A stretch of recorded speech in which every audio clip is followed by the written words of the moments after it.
Comment faire pour devenir pasteur? Il y a certains qui pensent qu'on est parti passer le bac et puis comme ça n'a pas marché, on dit bon, on a servi Dieu.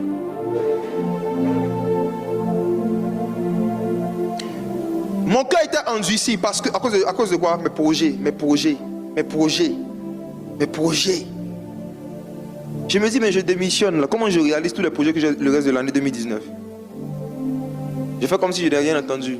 Le mécanicien est venu, il a repris la voiture.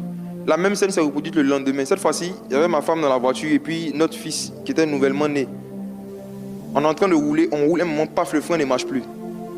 Le frein ne marche plus. J'appuie, je fais tout, le frein ne marche plus. J'ai dû tirer le frein à main brusquement au milieu de la route pour que la voiture s'arrête. On appelle le mécanicien, il vient, quand lui il prend, il roule, le frein marche. Je suis parti avec la voiture, j'ai déposé ça. Mon patron m'a donné une autre voiture, une deuxième voiture. La voiture qu'il m'a donnée, on habitait à l'époque à Benjerville. Je vais avec la voiture à la maison. Je gare la voiture, je dors, je me réveille. Quelqu'un a cambriolé la voiture, ils ont cassé les vitres. Le lendemain, jour pour jour. Et puis j'entends quoi? Démission.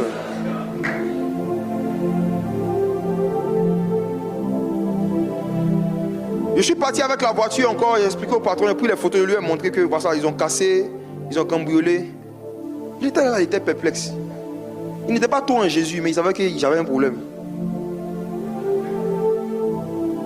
Il a appelé devant moi une autre collègue qui avait une troisième voiture, la troisième voiture, et puis il lui a dit, quand tu vas revenir ce soir, il faut déposer la voiture et tout, la maison va prendre. Elle a dit, ok, il dit, bon, le soir on va te donner une autre voiture. La collègue, après qu'il lui ait dit ça, le soir quand elle venait, le feu est sorti du capot. Oui. Et puis il dit quoi? Démissionne.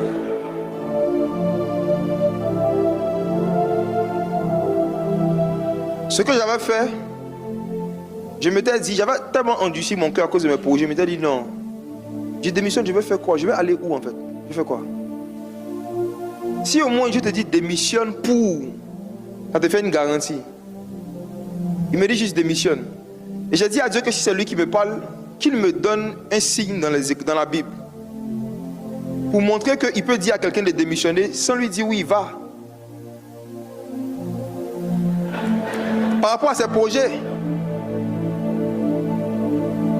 Et je tombe sur Hébreux chapitre 11, où la Bible dit que Abraham, c'est par la foi, qu'en quittant la maison de son père, il partait sans savoir où il allait. Je vous dis quelque chose, hein.